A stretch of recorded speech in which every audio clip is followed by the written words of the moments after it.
All right, it is time for the chapter on respiratory system infections. And this book is a few years old, so I did need to go through and add COVID-19 to the list of diseases. Lovely picture of someone sneezing. So this person clearly has made no effort whatsoever to cover their cough. But even if you are trying to not spread, you're going to release an awful lot of droplets into the air when you sneeze or cough, which is why it is so important, not just because of COVID-19, but just for a general respect for people around you to cover your cough.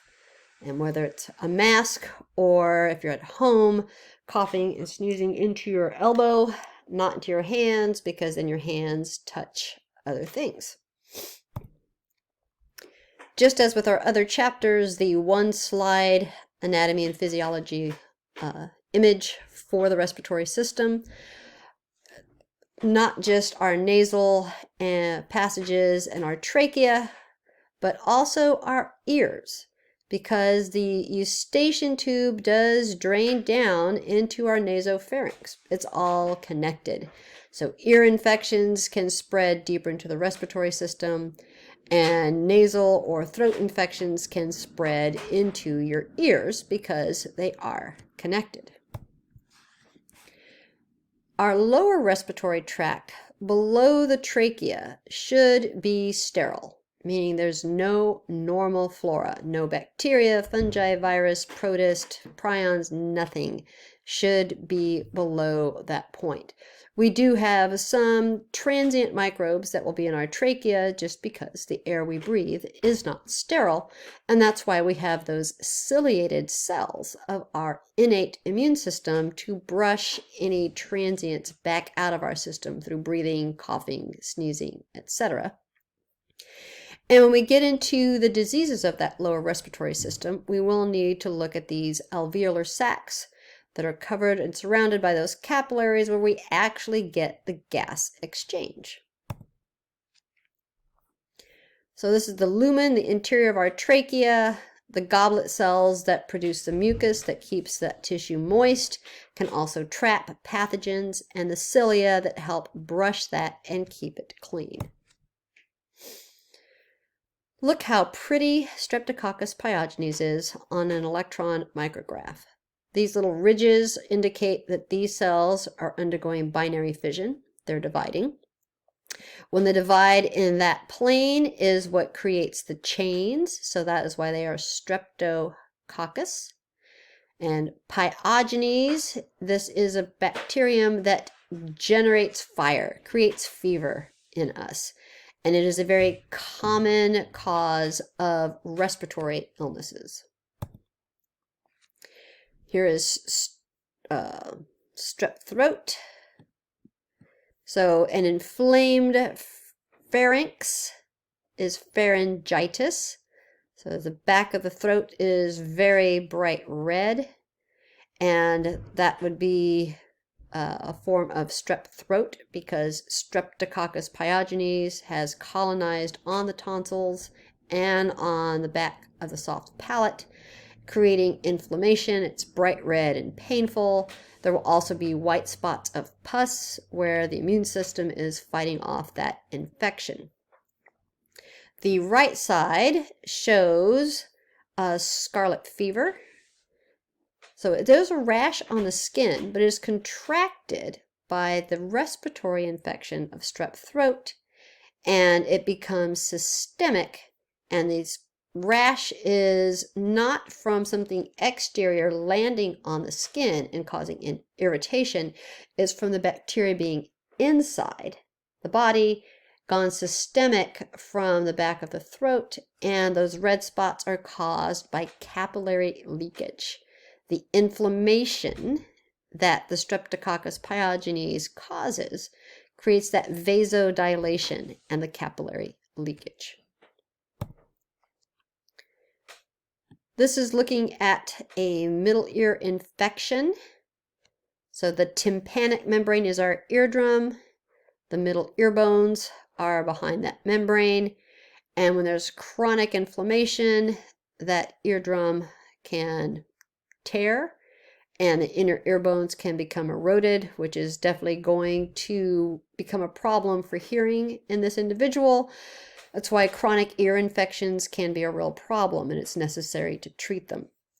One of the most common causes of this middle ear infection is Streptococcus Pneumoniae. It also causes pneumonia if it gets into the lungs, but it can move from the nasopharynx, the nose and throat, into the ear through that eustachian tube and cause that inflammation. Diphtheria is a disease that's been fairly well eradicated, at least in the United States and other developed countries, because of vaccination. It was one of the early diseases that was a candidate for vaccination because the disease is so life-threatening. The diagnostic tool for diphtheria, as seen in this image, is the formation of this pseudomembrane. Remember that the prefix pseudo means false, so it's not a membrane like around a cell or around a nucleus, but it is a collection of dead skin cells that, if it comes loose from the back of the throat, gets lodged in the trachea and suffocates the person suffering from this. So that pseudomembrane is made from the dead cells, fibrin, red blood cells, and the microbes. So your body creates that pseudomembrane as a way of trying to prevent further spread of the organism, but that creates this chunk of dead skin and other items that can suffocate the individual. And is caused by Corynebacterium diphtheriae. We will see that spelled out on another slide. Pneumonia, pneumo means lung, and I have misspelled pneumonia. Pneumonia. There should be an N in there. This is a chest x-ray of someone they suspected had pneumonia, and there are lesions in these opaque patches where microbes and fluid have built up and are causing difficulty for this patient in breathing. Can probably, when heard through a stethoscope, can be heard of fluid moving in the lungs when the person breathes.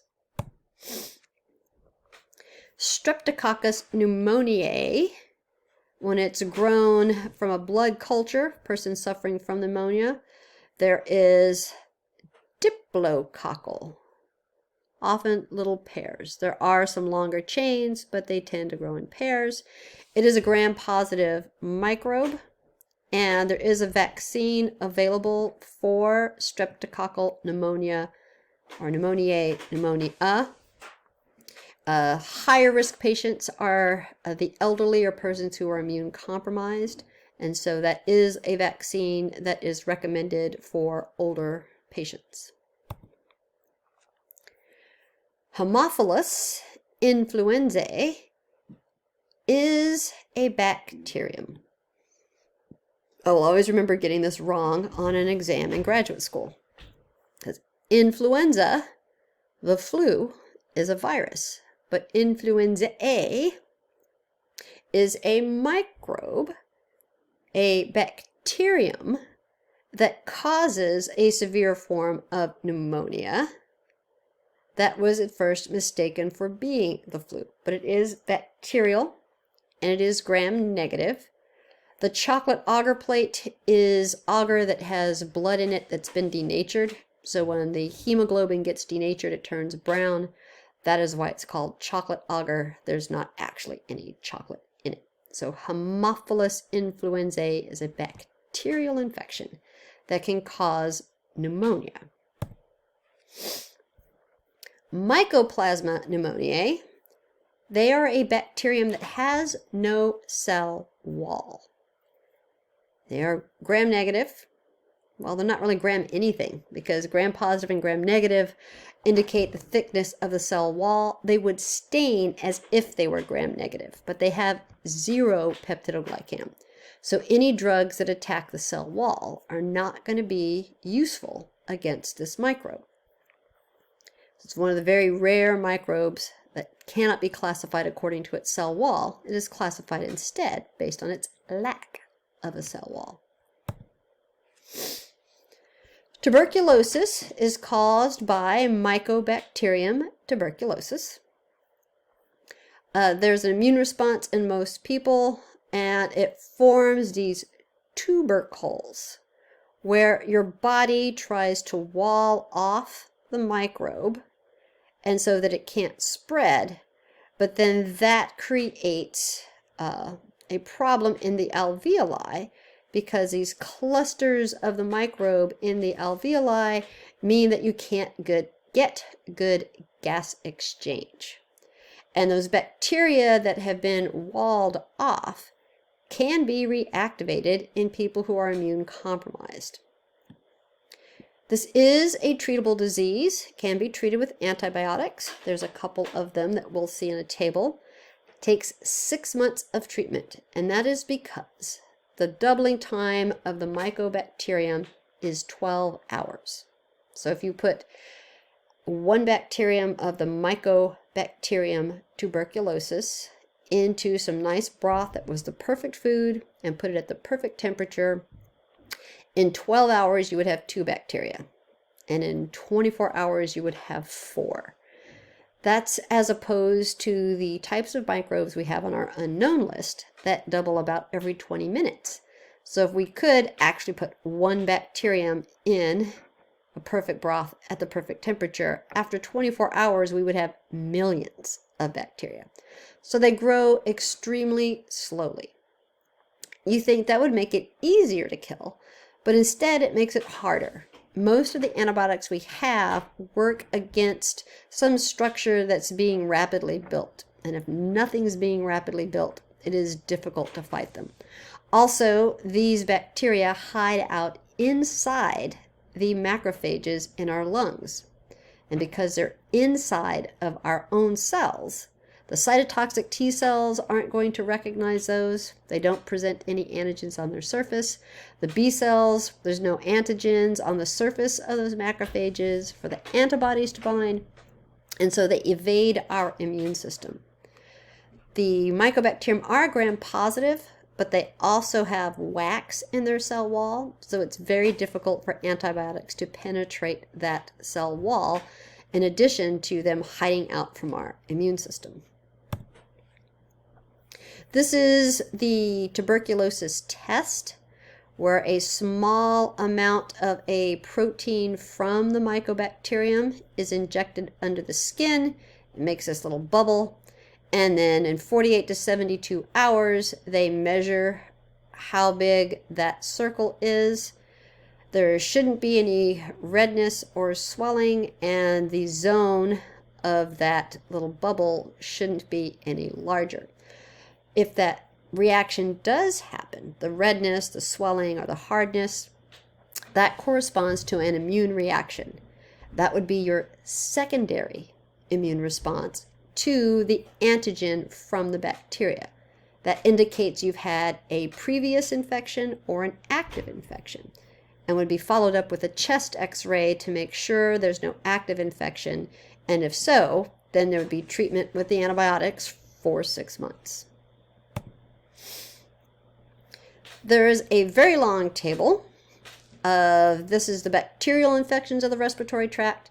There will also be a table of the viral infections of the respiratory tract, of the protozoan infections of the respiratory tract, and the fungal infections of the respiratory tract. And I am working on creating a slightly shorter table of the diseases to know, and I will be getting those into the module for week 13. As we move more through these chapters on the diseases, it really is going to be a matter of me indicating to you which diseases you're responsible for, providing the table so that you can fill in the pathogen, the signs and symptoms, etc. So lots of bacterial causes. Some of these we haven't talked about, and they will not appear in the table that I will post in the module. Viral diseases. This is an image of influenza virus. It is an enveloped virus. That means when it escapes the host cell, it takes a little piece of the host cell membrane with it. It has two different kinds of spikes, the heme agglutinin, the H, and the neuraminidase, the N. Those spikes are what help it to bind to and enter host cells. The capsid is the protein coat that is around the ribonucleoprotein. It is an RNA virus. It contains several different segments of RNA, and it has an ion channel that allows ions to pass in and out. But remember, this is not a cell. It doesn't have RNA and DNA. It only has a membrane because it stole it from a eukaryotic cell. It cannot create its own membrane. It doesn't metabolize. It can't reproduce without the host cell making copies of it. The measles, even though it presents on the skin, is considered a respiratory disease because it is transmitted through respiratory droplets. It is one of the most contagious diseases on the planet. I think it has an R value, which is an indication of how many people an infected person is likely to infect if they have close contact. The R value, I believe, is 12. The R value of coronavirus is 3 or 4. It is super infectious. If a person with measles is in the room, that virus can hang out in droplets in the room for up to 2 to 3 hours. So that person could have been there 2 classes before yours, and then when you come in, could get infected. It's used to be a common childhood disease that had spots on the face, the spots inside the cheek, and the epithelium of the cheek are called Koplik spots. It's the diagnosis, these little white spots. And it is a viral disease. There's no real treatment other than palliative care, but there is a vaccine. It is part of the MMR vaccine. It stands for measles, mumps, and rubella. The measles is a particularly important vaccine. We had a thought question on that on the last disease that a few people chose, or the last exam that a few people chose, talking about the immune response to measles and the development of something called SSPE, that is subacute sclerosing panencephalitis. Subacute means you never really had another encephalitis disease. You had the measles infection. Sclerosing, causing a hardening of, and panencephalitis. Itis means inflammation. Encephalo means brain. And pan means all over. So it can cause a hardening all over of your inflamed brain. It's an extremely severe illness. It can show up anywhere from 10 to 20 years after the person completely recovers from a measles infection. And it is, once it starts, it is 100% fatal. That is why the measles vaccine is so important. The actual measles disease itself is typically fairly limiting. It's the risk of the encephalitis that is too tragic to take a risk on. What used to be called German measles is now called rubella, the third organism or the third antigen in the MMR vaccine. It's less intense rash. The little dots don't connect. And the virins budding from the host, as all viruses do. The rubella isn't that dangerous to children or adults who get it. you recover, and there don't appear to be any long-term side effects or reactivations later. However, rubella is extremely dangerous to developing fetuses. This is one that any person who is pregnant or thinking of becoming pregnant, they make sure that that person has either been vaccinated for the rubella, has antibodies to rubella, or receives the rubella vaccine so that they don't contract it during pregnancy and pass it on to the fetus, because it can cause debilitating developmental and physical maladies. It can also cause spontaneous abortions. Chickenpox. I am old enough that pretty much everybody has got chickenpox. We had chickenpox parties so that you just get it and, quote, get it over with, because there really wasn't a way to prevent it. However, chickenpox is extremely irritating. The pustules are extremely itchy, so there's a lot of discomfort involved. That scratching of those lesions can introduce bacteria from under the fingernails or just normal flora deeper into tissues. When I worked at Children's Hospital in Seattle, I was there for 3 years, and there were at least 3 cases that I know of there and others around the country of children developing necrotizing fasciitis as a complication of chickenpox, because of Streptococcus getting introduced into those lesions, causing a systemic infection. A couple of the children actually had to have limbs amputated because of that. So chickenpox is not a mild illness, and it can be reactivated later in life. It is a herpes virus. Herpes means to creep. They are the viruses that hang out in nervous tissue. You are never cured of the herpes virus. So if you've had chickenpox, you will always have the herpes virus 3, also called varicella or herpes zoster.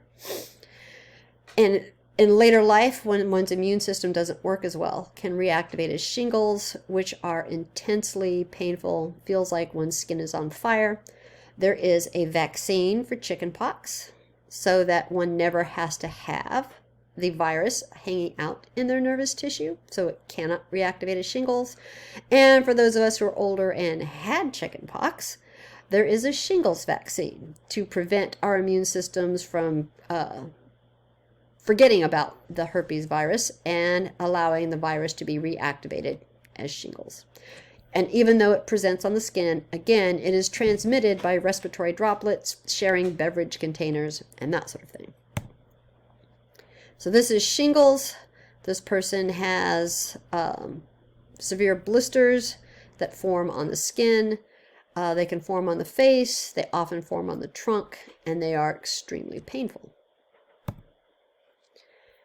So the viral infections of the respiratory system are here. Again, some of them we didn't talk about, and so they will not appear on the table that I will finish and post once I finish talking here. And the SARS-CoV-19 is not on this because this book is a few years old. SARS stands for Severe Acute Respiratory Syndrome. COV is because it is a coronavirus.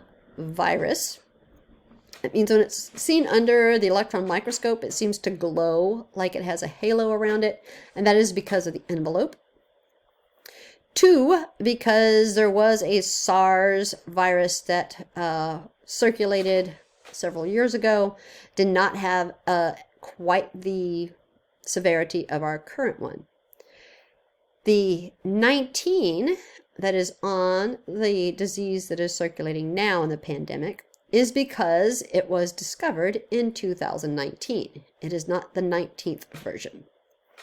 The transmission of SARS-CoV-19 is airborne droplets, so that's why it is important to wear a mask anytime you're outside, to cover your cough, to not mix families, because it hangs out in the air. We don't know how long.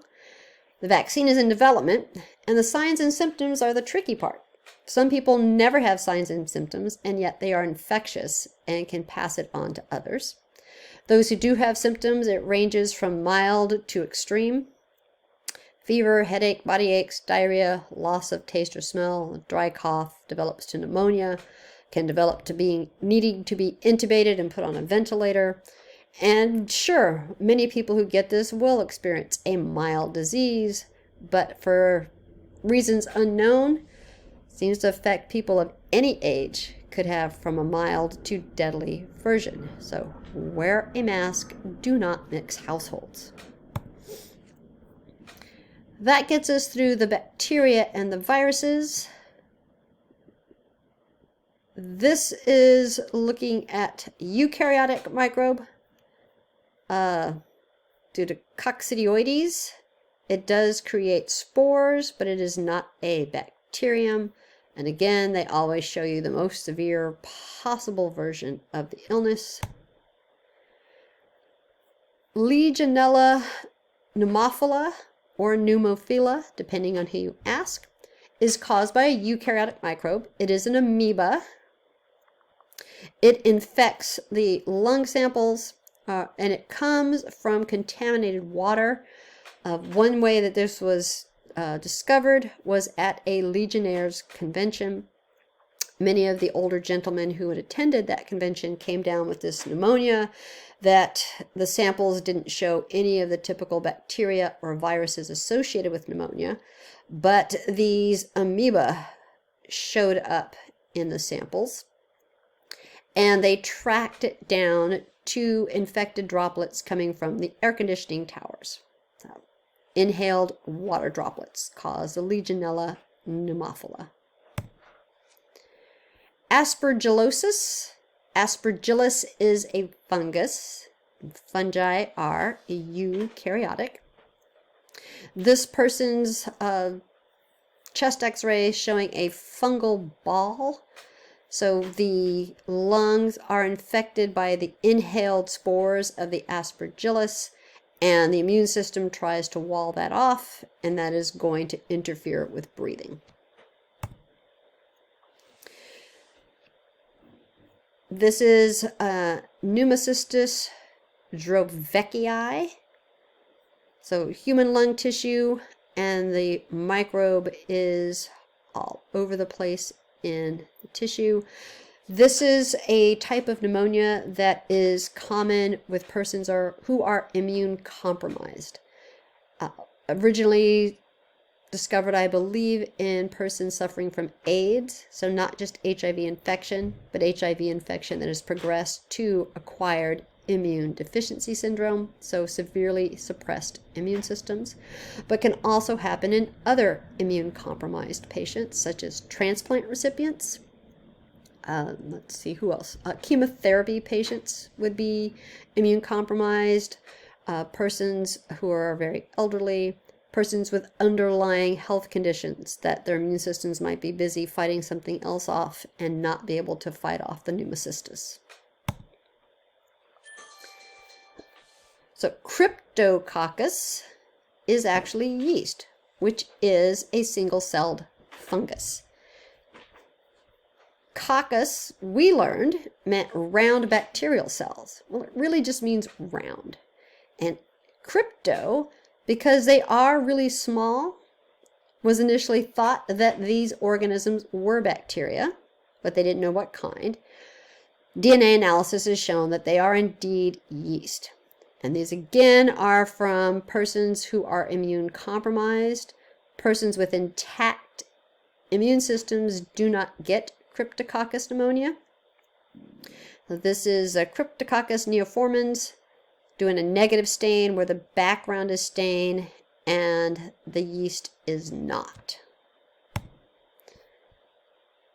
So now we have the fungal infections, which again, I will eliminate the ones that will not be on the test, but it will be the same as this sort of table that indicates the disease, the pathogen, etc.